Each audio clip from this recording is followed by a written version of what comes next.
Hello and welcome to Genealogy Quick Start. I am Shamel Jordan, your host. We are so excited to have you here today. Thank you for joining us. As always, we always want to know where you are, represent your genealogy group. We love to hear where you're learning about genealogy. And today, you know that you can always subscribe to our newsletter so that you can get updates and you can get links to the shows just in case you missed them. I know you don't want to miss any shows, but just in case, please know that we are available on Philly Cam, which is our studio. You can watch us live on Facebook as well as YouTube. Today, we have two very special quick starts for you. One is talking about estate records, the heir we could not find. We're going to have Michael and Jim explain exactly what they're talking about. And then I am going to do another quick start called staying on the right page. In genealogy, sometimes it's either feast or famine. And so this show is going to cover both. Michael and Jim will cover the when you can't find anything, and I'm going to cover, when you start getting a lot of stuff. How do you actually organize what you have? So let me bring on, without further ado, the regulars, the top quick starters in the United States of America. First up, columnist and editor James M. Beidler. Hello, Jim. Hello, And of Shamel. course, genealogy tip of the day, Michael John Neil. How you guys doing today? I'm good, Shamel. How are you? So you guys are writers, and that's something that I aspire to be. And you guys are just doing fabulous work with your columns and your tips of the day. And did I ask you before why you even started what you're doing? Did we talk about that? Jim, why did you start Roots and Branches? Oh my goodness. Well, truth be known, there was a column called Our Keystone Families that had run for a long time. A guy who was somewhat of a mentor to me, Skylar Brossman in Western Berks County. And he had written that some 30 years. And it was being cut out of his publication. So I was working at a newspaper in Harrisburg and said, hey, this is an opportunity for us to start a genealogy column. They bid on it. And in various newspapers and on my blog, I've been writing it ever since. Wow. Impressive, very impressive.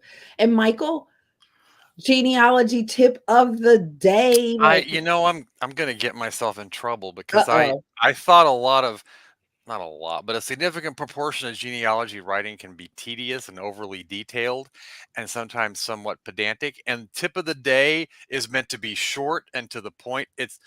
We don't cover things in overwhelming comprehensive detail, but there just needs to be like a reminder of a topic and a brief discussion of what it means to kind of wet your whistle so you can get to going and looking for more information. It was meant to be short and quick and off the cuff and off the fly. And I that's just love kind it of the because they approach are. I'm They're taking. nice little nuggets. And Jim, he doesn't like go overly crazy, but he does a nice little detail in there. So a nice cross. 500 words a week. It's not, I'm not, and I'm rarely pedantic. Yeah, you are many things, but pedantic is not one of them. But really, I just realized. I mean, Michael, in a way, with these small, easily digestible tips, was kind of a precursor to Quick Start, and we didn't even know that. Did not even Did know not. it. So very cool. I'm glad you brought Michael to me. So I'll tell you how we'll just wrap that up with how we all came together, which is Jim and Michael said, hey, why don't you host us? And I said, what? And so they came on the quick start, and here we are. So, guys, Thank you so much again for being here. Let's say hi to who we have here. Make sure that you tell us hello where you are. Angela Allen from the number one genealogy quick start group. She is in Houston, Texas, as opposed to by way of Chicago. African American Afro American group in Chicago. Hey, Kathy Wiseman, and hello, Judy. So nice to have you from Chicago land. So let's go ahead. Oh, Camilla, how are you from Indy? I love Indy. You know, Indy is the group. I have so much fun. That's where they just treat you like gold there at Indy. So nice to have you here. So we have a quick start that is very close to my heart, kinda. First, I have to make sure I understand what's going on here. So you call in your quick. I'm wrapping my head around the fact you said it was close to your heart, but then you're trying to figure out what's going on. I'm just, I think it's close to my heart. Let's make sure here. The heir we could not find. So what is this all about?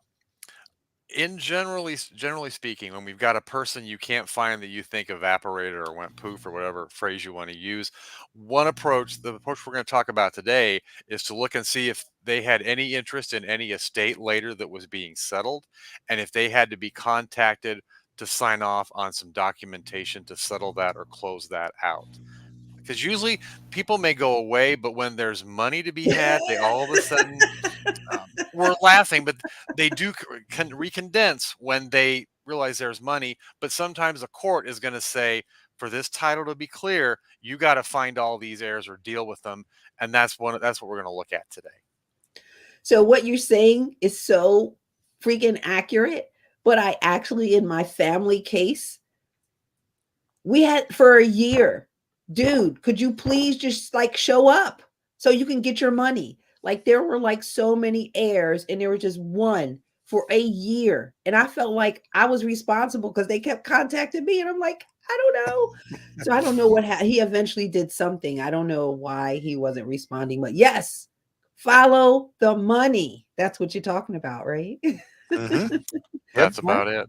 All right, so let's go ahead and get started with the heir we could not find. And Jim and Michael's going to find them for you. So, first, step one is to pick a person. So, is there a profile, if we might be, CISE? Is there a profile for the type of person? I saw that, Michael. Now you're doing eyebrow on me. Is there a profile of a type of person that would be best for this type of strategy? Well, basically, it's someone that we just can't find after a certain point in time. For whatever reason, they evaporate and we can't locate them. And this approach works better if they have a relative that has a little bit of money or enough real estate or whatever to warrant going through court or some probate process. That's kind of the underlying assumption there. But it's just someone that you can't find after a certain point in time. Start with them, and then the next steps will kind of follow from that. Okay. And in So, most cases, it might be a child uh, of a deceased person. It could be a widow, though. It could be grandchildren of a deceased child. So there's a lot of possibilities here. exactly. In our case, it was there was the grandchildren. All right, so we choose a person that we can't find. We're fed up. We called it a brick wall. We don't call brick walls here at Quick Start. We have to flow like water, right? So step two, we have a person and you want to look for a person they may have inherited from. You guys have any like how do you do this? This, in part, you gotta know something about their tree and their parents and grandparents and their extended family. That's the given. You've got to start with that, and then look at their close relatives, and then see if there's any relatives, particularly that might have died without descendants. And then Ah. that's kind of where is there, if say grandma disappears, and you can't find her, did she have a first cousin that was an only child that had no children or descendants? That Oh. would be someone. Then you'd want to look and see what happened to that first cousin's affairs when they died, because grandma would have been an heir to to that person. So you don't just look at the siblings, but kind of branch out a little bit, because there could be a first or a second cousin. And a lot of this just depends on the family structure, what person might be key to trying to find this person. So you kind of, instead of aiming directly, you're kind of going around the edges first. Yes. All right. I love it. Yep, I love absolutely. it. So that, I guess that term would be cluster research, filling in that tree. All right. So we find people. So we have our person. Then we find the people that they might have inherited from. Step 3 is to then access the court and probate records. How do we do that online? For the time period that most of us are talking about, we're probably going to want to look and see if Family Search has digital images of those records. Ancestry might have records as well, but keep in mind, while we may start online looking for court or probate records of the settlement for an estate, what's online, generally speaking, is the tip of the iceberg in terms of those records. And in some locations, you may unfortunately have to contact the county or what the location that the court that has those themselves directly if those records are not online. And the Family Search Wiki may give you some additional guidance as well for how to access those. But these are local court, it'll be a local probate court records that we are talking about. So list like what types of, oh, go ahead. I'm sorry, Jim. In most cases, a county court. In most cases, a county court. And as Michael is saying, in a lot of, it's going to vary whether what's online is a packet of the original documents. Generally, if those were microfilmed by Family Search's predecessor, the Genealogical Society of Utah, and now have been turned into digital product on Family Search and a lot of times on Ancestry, or are they just recopied wills and recopied orphans court petitions, things like that. So let's unpack the different types of titles, because when we go, we say go to Family Search Wiki, and they go there and they're like looking and they're like, what? So they're looking for wills. You mentioned, what did you just mention? Orphans court. What other types of, what would maybe some of the titles be that they're looking for? It could be surrogate court. It could be a chance, some type of civil court, perhaps. The precise title is going to vary from one state to the other and over time, the title of the court. But the key thing, the takeaway here is you want to know for the time period that person died, what local court was responsible for handling the settling of their estate. That's it could be the orphans court, some of the other titles that we've talked about, but it's going to vary from one state to another. Some states, it's called the orphans court. In Illinois or Missouri, if you say I want the orphans court records, they're going to look at you like, what on earth did you ingest before you came here? But you got to have some local knowledge of those records, because we mentioned Family Search. Family Search may have some of them, but they might not have, in some cases, what's called the packet of papers. And for the approach that we're looking at here of trying to see a reference to a person who's gone poof, they may be named on one of those slips of papers and not in the journals or the other references. A clue about them could be on one of those slips of paper. Exactly. There's just so much that I could say here.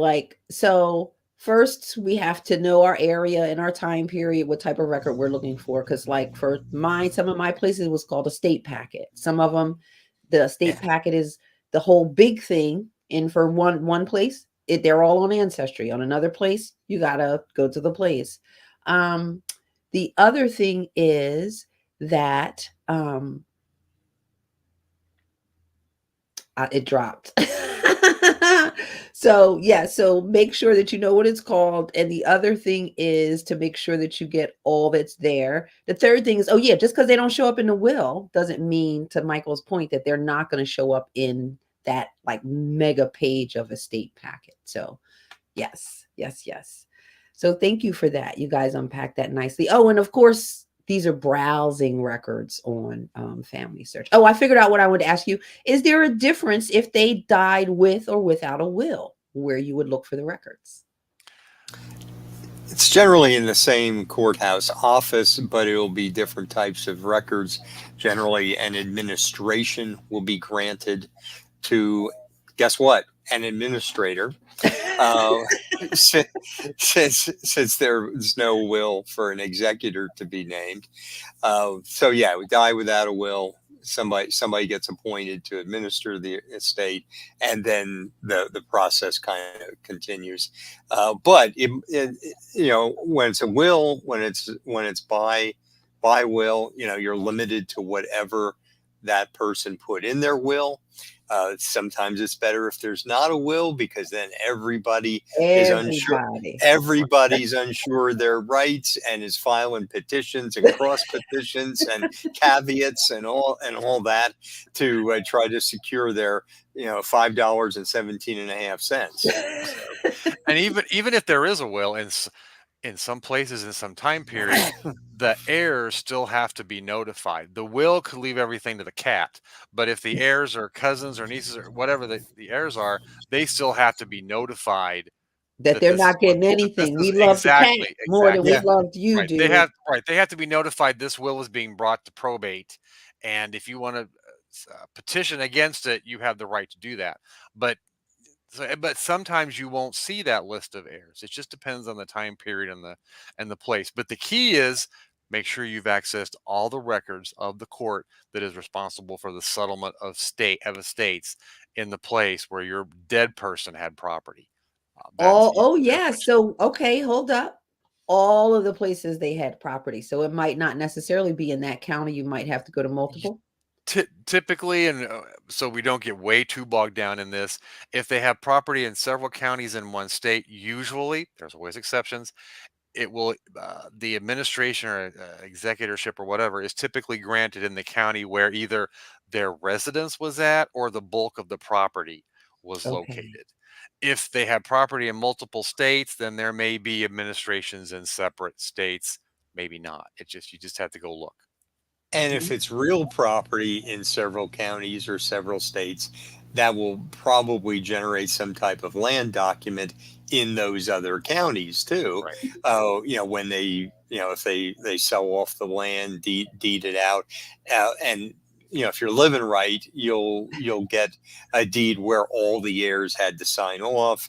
The heirs, who they're married to, their residence, at least their county of residence, all that.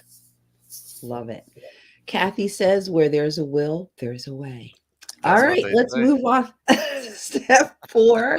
So we've accessed the records. Oh, did you want to show some records or did you want to go through the steps first? Let's go through the steps and then we'll talk All about right. talk So about the step 4 would then be to use reverse breadcrumbs. Okay, hold on. What's reverse breadcrumbs?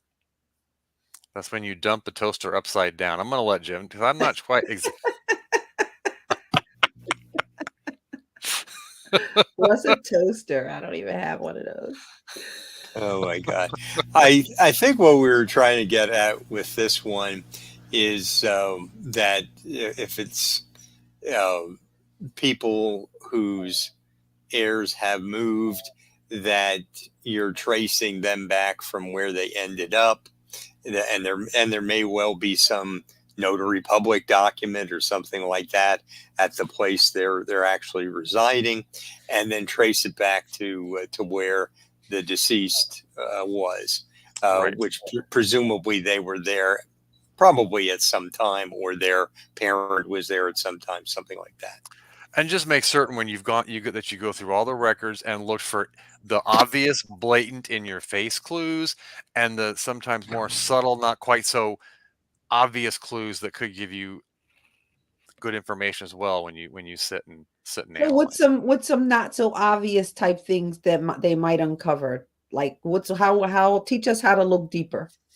Well, one, just this is the cop out answer. Read everything that you get. That's the but look for residential clues on the back of things. I know there was once on the back of a subpoena, the reference was made, these people are foreigners and we couldn't find them. And what they meant by the word they did not mean they lived in a foreign country. They meant they were out of state. This was a Ah, reference in Virginia about 1810. There was that reference on the back of one of the subpoenas. and so that was a clue that those individuals lived out of state. Um, you just want to make sure you read everything and don't overlook any clues. Love it. So step 5 would then be to summarize what you found. So let's show us some of your good finds, Michael.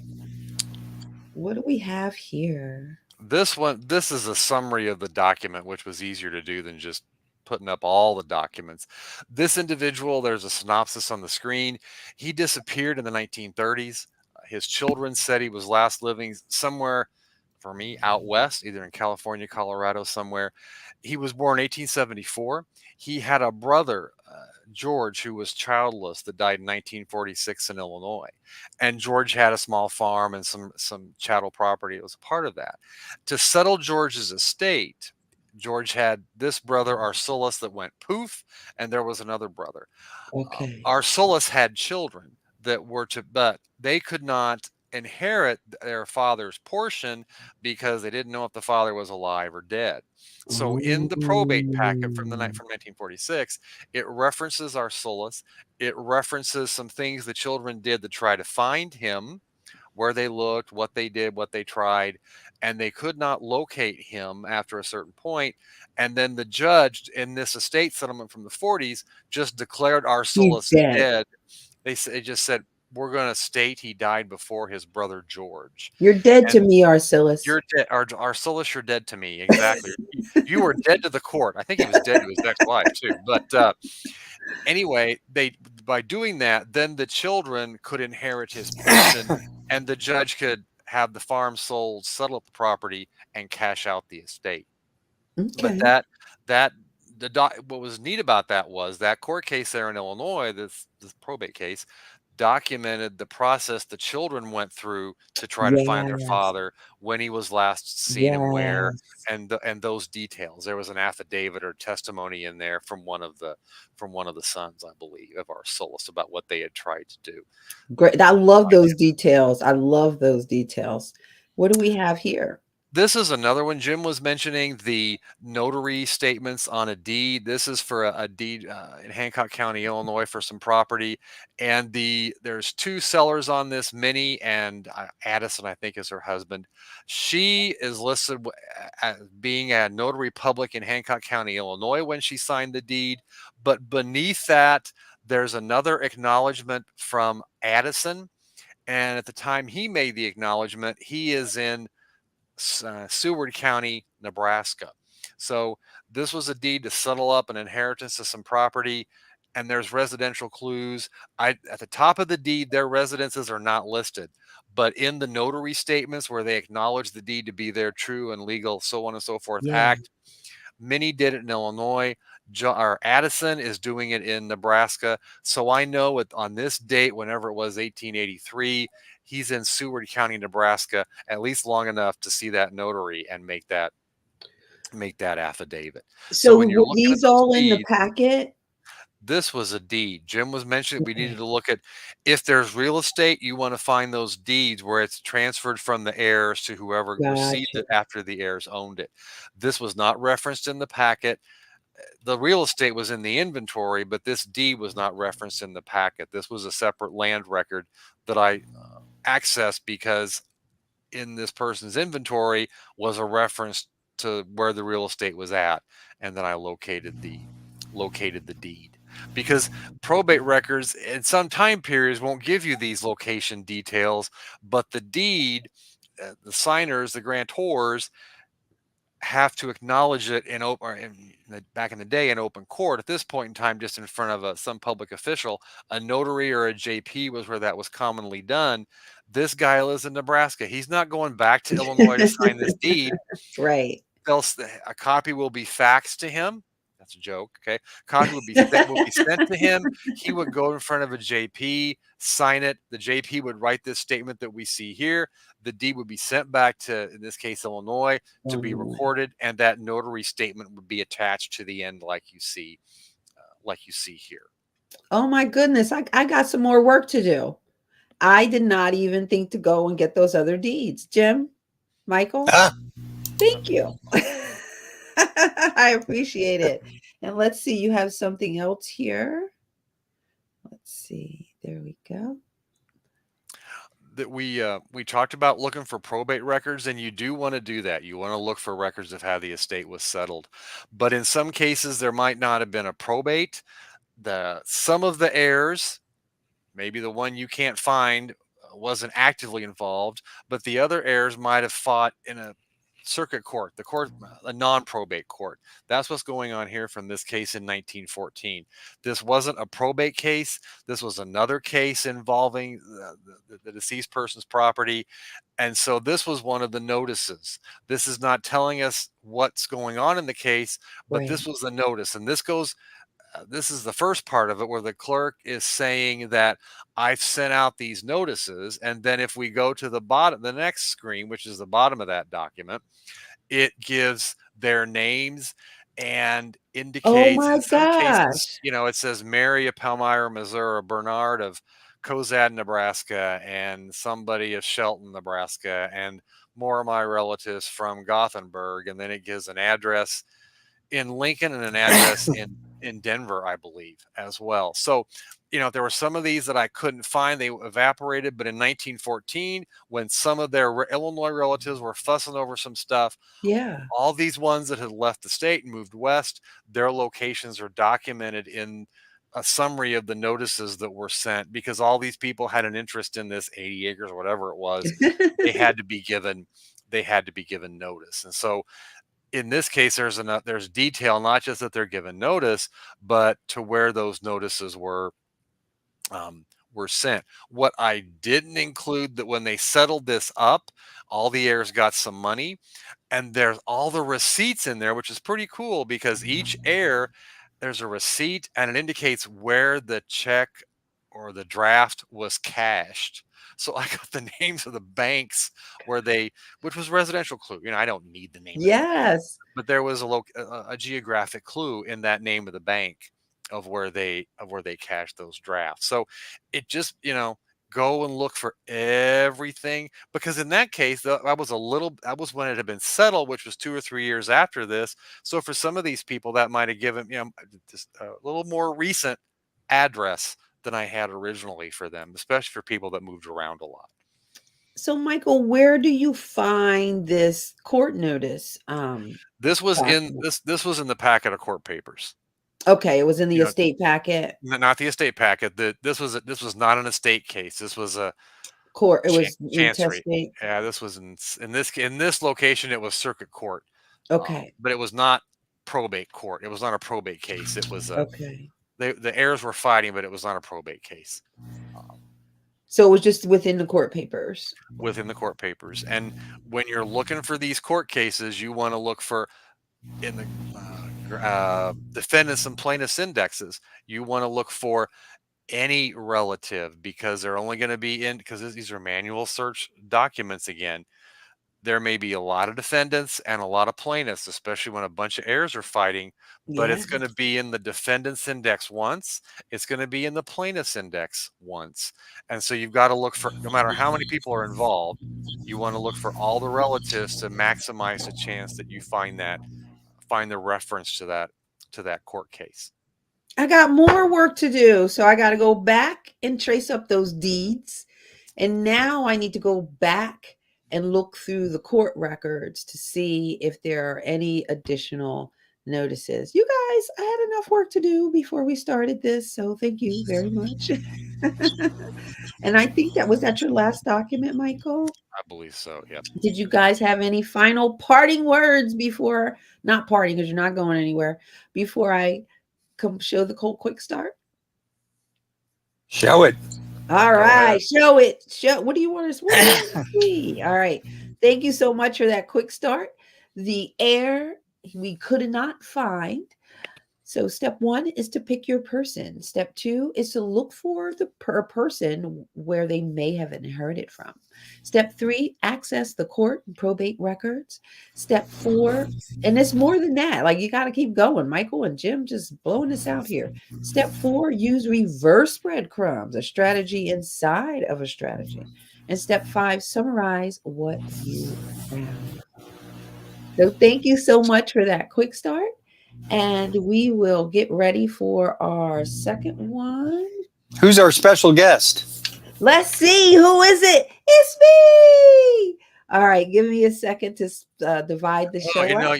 you're talking about newspapers. That joke, what's black and white and red all over? You're wearing red.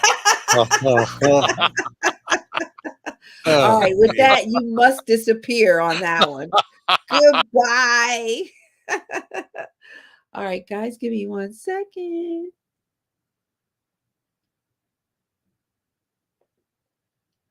Okay, welcome back to our second quick start. And it's going to be all of us again. So let me bring them on because Jim is like the newspaper man who does newspapers. Like you are a newspaper all over. And we have Michael, who was just everything. So, and then you are, Michael. You are, I didn't say you're my everything, but you are everything. Good.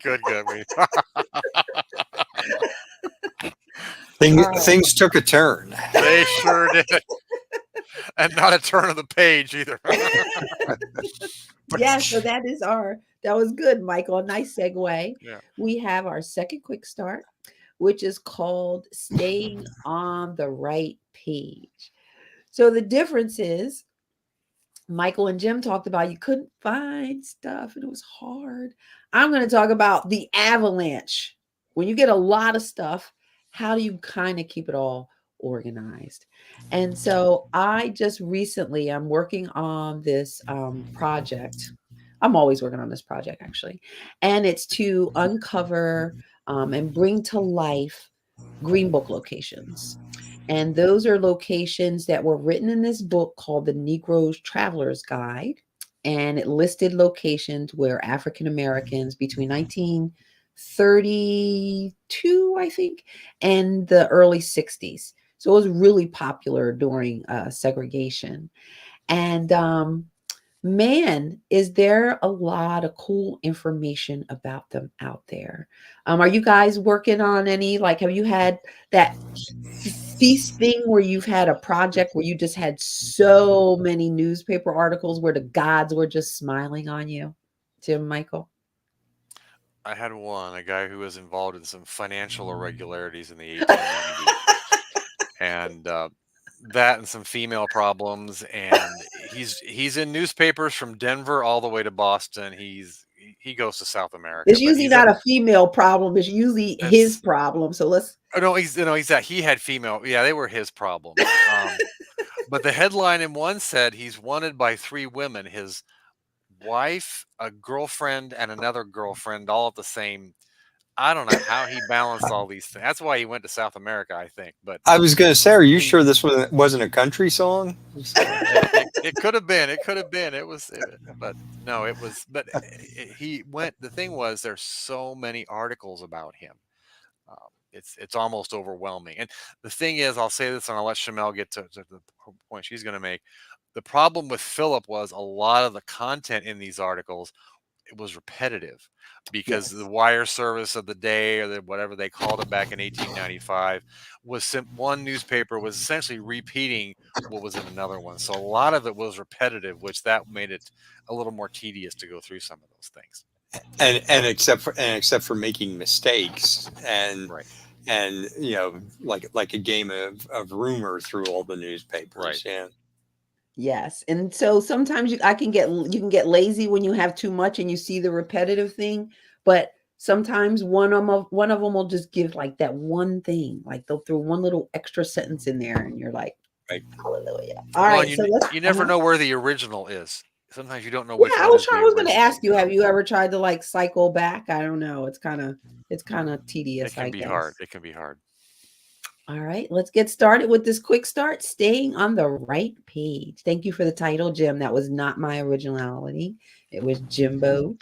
All right, so step 1 is what do you want to know? So in my case, I was trying to learn about a place called Lawnside Park. It's a place that is in Lawnside, New Jersey. Well, actually, it's in Somerdale. It's across the street. And it's a place that when I grew up, we heard about, it was the barbecue places and the nightclubs and BB King and Ella Fitzgerald and all of that coming, right? Um, I'm going to show you an article but what it really was, it was an amusement park. It was the nightlife was the development that grew up on the side of the amusement park. It was entrepreneurs saying, "Oh, we got all these bus loads coming from Philly." And boy, did they have bus loads. This is an article from it opened in 1927. 5,000 people came to this park in Lawnside. And so it was quite big. And in 1928, guess what there was? Segregation. And so blacks were not allowed in a lot of amusement parks, or they were only allowed there during what they called dark hours. So they have a time periods when blacks could come to the amusement parks. And I think I have one more. Yes, 2,000 colored church children. So a lot of the churches were the main people bringing people to Lawnside Park. So they were not bringing them to the nightclubs. They were bringing them to an actual amusement park. Did you guys go to any amusement parks? Did you have fun with amusement parks when you were a kid? Hershey Park every year. Michael, what was your park? Well, there wasn't there. We had to go 3 hours to get to a park, Oh, like Michael. an amusement park, like a big amusement park. It was a distance to get to one. And this is one of the ads. Let me just show you an ad for the Lawnside Park. So they had Ferris wheels. They had a lake with boats on it that people could ride on. And so I just really got knocked over the head with all of these articles. And so, this is what I wanted to know. And then step 2 would be to document keywords. So I guess this is no different really than any other kind of research. But when you want to be really detailed and get everything, keywords really help. So let me just show. Where is it? There you go. So we had this guy. He was mostly the landowner. He wasn't the person who had all these clubs, or yeah. His name was Edward Parker Reed. And so look at all of these ways. I had to remember any database that I searched, I had to use all of these names. He would be Edward Parker Reed, E.P. Reed, E. Parker Reed, E.P. Reed. Like it seemed like every few years he would decide he wanted to be known as, this name. Um, Other keywords, like I think I have words on top of words here, but for the locations, there's a place that's called the Hi Hat, right? And that was a nightclub. And so sometimes it's called the Hi Hat Cafe, sometimes it's called the Hi Hat Club, sometimes it's called the Hi Hat Inn. Got to use them all. I had someone called me out on it today on Facebook because I put an ad up that said club, and they were like, "No, I think it was called cafe." And so, what is it? I don't know. Um, and then you want to think about your keywords when you're trying to find out context. So for this one, you know what I do when I'm trying to get keywords? You guys probably do this too, is to find a book that is on the subject that you want. So I want New Jersey segregation. And I look it up in like a online catalog and then just scroll to the bottom and see the keywords and use those to find additional. You guys do that too? Right. See the other subject headings or classifications for something that you've already located. Yeah, that's a good idea. Yes, that's the right term. I forgot. Subject classifications. All right, so you document them and then you go and you search. Where are your favorite places to search for newspapers? Well, I think you want to start with Chronicling America because it's free Woo! and has a few million pages, which of course is small potatoes compared to the trillions of pages that are out there. And then for pay services, um, kind of equally newspapers.com, Genealogy Bank, and the Newspaper Archive. So. Yep, that's pretty much it. Are there any other ones that you guys out there are using? I know ProQuest for me has been phenomenal because they have the Black newspaper collection, and Philadelphia Tribune is the paper that keeps on giving. I mean, I just want to go like wrap that building in a big old hug because thank goodness for documenting the community. I'm so grateful for that. I'm sure you find that with German newspapers too, Jim. Like, thank God we have this ethnic newspaper, right? Oh, absolutely. In the Germans' case, uh, when somebody has an English language newspaper obituary, I'm always like, go for the German language one, because that name and the name of their immigrant origin is probably butchered in the English language newspaper, but it'll be authentically spelled in the German language one. Nice, nice. Did not even think about that. I learned so much from you guys. So you're searching, do it. Let me see that. What did I say about my searches? Oh my God, my thing is so horrible. Um, Quotes. The only thing I wanted to say here is quotes. So Lawnside Park. Never just put Lawnside Park. You got to put them in quotes.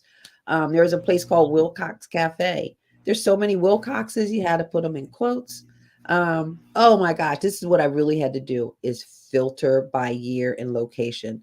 So when I put in Lawnside Park into ProQuest, it was like 800, and this is with the quotes 800, and I'm just like, I'm gonna pass out. I only have 8 hours to look through all this stuff.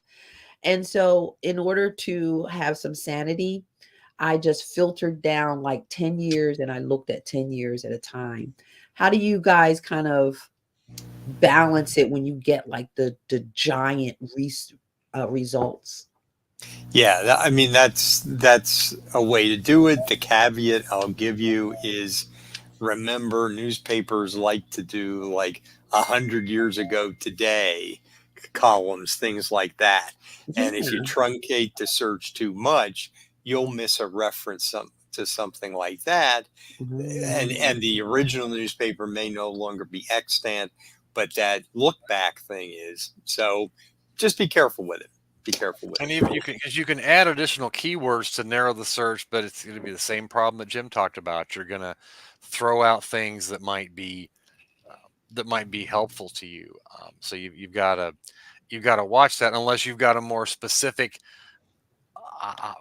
event or item that you're trying to find more information about. I, had a relative that when the new courthouse was built in 1907 in the county where he lived, he was opposed to it vehemently, and so I searched for his. There are several different ways to spell the last name, and I went through all. I had a list of those, and I did all those, but then I threw in his last name at courthouse, and I had to make sure I had courthouse one word, two words, exact to get, just because you just didn't know exactly how it was going to be in the reference. I would also say if you're going to do those kinds of things, keep track of what you're doing. Either have it on a spreadsheet or on a piece of paper, whatever, but keep track of those limitations you're doing so you know later how narrow your search was in case you want to go back and broaden it out. I mean the same emphasis as recording which keywords and spellings of those keywords you've used. Right. Yeah, same thing. Yep. Most definitely. Most definitely. My friend, so she mentioned this the other day. Michael, and you brought this, how you said about looking back. I think maybe Jim said that, looking back. Because I would focus on the older articles, but the newer articles where they do that big spread, they've done research, they pull it together. And so you can get a lot from there. And Camilla says that Hoosier State Chronicles for Indiana newspapers includes, oh, okay, African American newspapers too. Very nice, very nice. Yes, Chronicling America is amazing. So we're Well, searching, we're looking they're to. Yeah. yeah, these are the state, the Indiana state site, which I'm imagining that Indiana Hoosier State Chronicles was the affiliate from Indiana to Chronicling America, and these individual state sites have more newspapers than are on Chronicling America, and they are usually also free sites.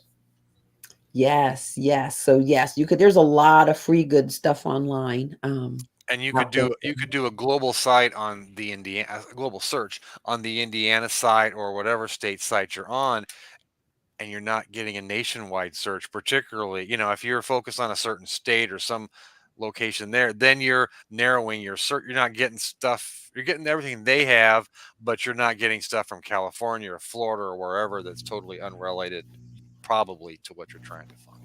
And Yeah. sometimes when you have those ethnic papers, you do want to spread out because, like, the Pittsburgh Courier was big for, they did everybody. So that was kind of cool. That was definitely cool.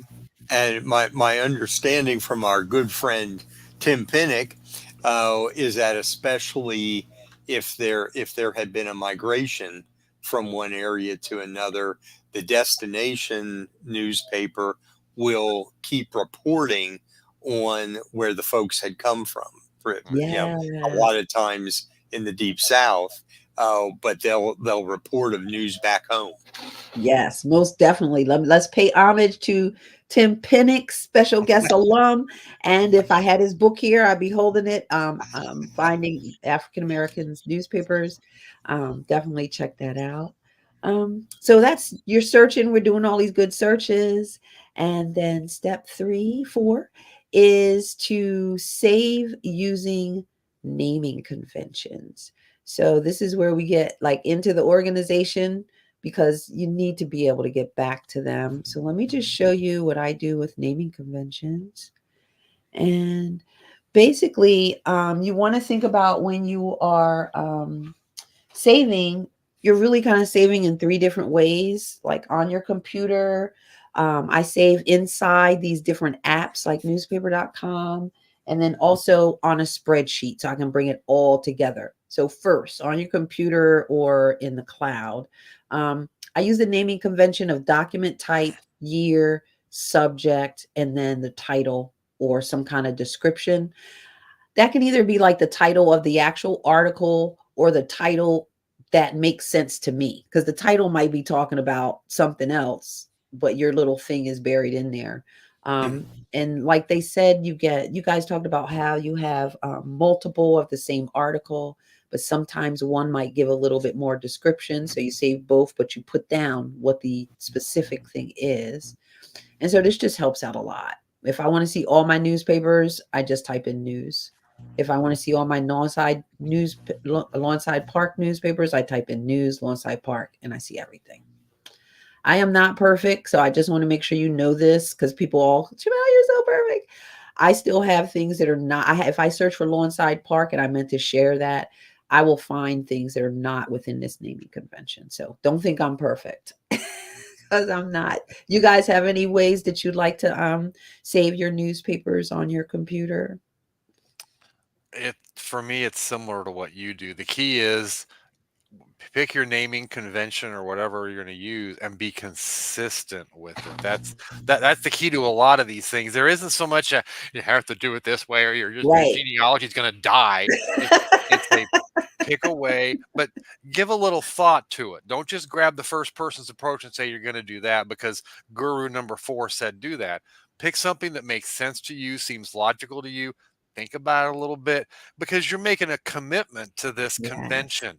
Yeah. Okay, I know we're not talking about a revival here, but this approach, you're gonna, because once you've got 50 or 60 or 100 of these things done, you don't want to have to. Oh, I wish I'd done that differently, because then if you really do want to change it, it's a pain in the you know what to do that. So give a little thought to it, and Yes. later you'll be glad you spent that time doing that when you're not having to change it. Have your come to Jesus moment at the beginning. Yes. Yes. Most definitely. All right, let's see what other kind of saving stuff did I have. So not only do I save, we save, I shouldn't say me, on our computer, but we also save to cloud spaces. And so I'm working with other people on this Green Book stuff. And so we're working on a timeline. And so I adjusted my naming convention for this particular thingy. So we are each putting our articles on Google Drive. And so because it's a timeline, we put the year first instead of the type of record that it is. So, yep, that is just being flexible, but doing it based on what we're working on. And then I love newspapers.com's clippings. Are they absolutely the best? I love it. So let's talk about clippings. Let's make it bigger. So this is how, once you find something in newspapers.com or Genealogy Bank, they have one too. I don't know. Does Newspaper Archive have one too, Jim? They have something like it, yeah. But newspapers.com was definitely the first one to have it. Genealogy Bank realized they had to catch up when they saw what newspapers.com was doing. Yeah. And so here I have a name, like you can all your clippings, you put a label on it. And so here there's a naming convention. It's basically the exact same naming convention, except I don't put news in front of it. So anytime I want to see all my Lawnside Park articles, I just search for Lawnside Park, and here are all of my articles. And I could sort, if I wanted to sort it by date, I could do it by date. And then what's even cooler is that it's social bookmarking. So when Floyd bookmarks stuff, we follow each other. So when he bookmarks stuff, I can see it. And when I bookmark stuff, he can see it as well. And you can see other people's clippings as well. It's just like a clipping party. And you can search your clippings, so you could put, when I do mine, I'll usually put a couple of surnames that are in there that are key, so then I can go back and pull clippings that contain whatever surname I want to go back and So let me take a ask you look this: when you said you can search your clippings, are you searching the title that you created? Or are you searching the actual text in the article? at. No, I think it's your title, and is there a comments field there somewhere? I Yes, you think could as put well. stuff in the Yeah, comments. I think it's the title and the comments. So I usually Okay. I, in my comments, I don't worry about whether it's a complete sentence and all that Yeah. jazz. But I do want to make certain I get key, because when I put things in the comments, I'm thinking about how I want to search for that later. So I put Yes, keywords in there that I know for me, and what words you use may be different, but words that I typically use to search for, I want that in the comments, even if I don't have a complete sentence, just to help exactly. me find things. And then the last thing that I do, because I have stuff on the clippings. So I'm feeling kind of weird. Like, I do not download all those clippings. Do you download all your clippings from newspapers.com? I don't. It would be too many, but uh, trust the cloud. Trust the cloud. I typically I typically do, because I'm always concerned. I don't. I'm concerned because with some of these newspapers, I don't know what legal agreements they have with the original holders of those images, That's a and fair so point. Yeah. I've been burned before, because newspaper blah blah from Podunk, Kansas, and I had a lot of relatives, so I got them in the cloud and on my whatever that's called, my clippings, and then, oh, we lost our contract rights to use Podunk, Kansas, because only one person whose name is Michael uses those, so we don't care, and they let the contract go. I'm exaggerating that a little bit. That's how it kind of felt, and so I'm like, I got burned with that once, and I don't want to get burned again, so I download it, um, you know, so I've got it. Michael, you're driving me crazy now, because now that's a lot of clippings. It is a lot of clippings, but like I said, this is one of these things where you get burned one time, and and you do enough swear words or whatever it is you do to express your frustration, and you need more blood pressure medication, and so you just, I'm trying to avoid having that happen again. In the comments, it mentions the Fulton History newspaper, Fulton Papers, whatever that's called. There's a lot of newspapers there as well, and it's not just upstate New York. That's their original emphasis, but that Fulton, whatever it's called, Fulton Old, Cards or old, something. old Fulton postcards. There Oh, we go. yes, Jim's yes, got it. that's been Old around Fulton postcards. forever. Yeah, but it's not just upstate New York. That's where I used it first, were newspapers from upstate New York, but they've got a scattering of other things, so that's another place to contemplate doing some searches too. Most definite, most definitely. Terry, are you saying that Atlanta Daily World is online for free? That would be pretty cool. Let me show you one last thing with saving. So I was talking about how stuff is everywhere. So we have those clippings that I had that I may or may not start downloading like a crazy person because of Michael's commentary here today. And I have stuff on my computer. I have some stuff in Google. And so there needs to be a master index. And so that's what I created.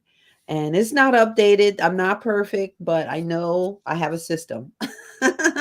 And so this is an example of my basic columns, which is to include the date that I of the article, the date that I got the article.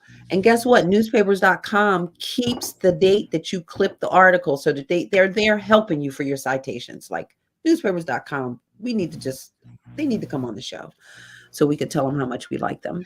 And then I put down the where I got it, which database, and then the description, which will include details that I need to write the citation. And so basically, this is just a document that I put a table in and put it in there. Very easy, very simple, and searchable, which is how I Cool. like it. There must be a master index, I think. Good luck with that. Yeah. And guess what? It's not all up to date, but in big globs of time, it's perfect. So I try to catch up. So then we have we're saving, and then we're going to do this thing that everyone talks about today, which is write as you work. So to me, like this is called a strategy, but it's really just a part of a research plan, which is to write down your findings as you do it. And I think I have an example. When you have all those articles, you got to kind of boil it down so that you don't have to go back through all of them again. Inevitably, you'll have to do that anyway. But this is an example of how I'm capturing and writing as I go. So this is within my research plan. This is for a particular location. This is LaBelle Inn. So this is the year of the article, the newspaper, the citation stuff, and then me writing the details that are important in that article.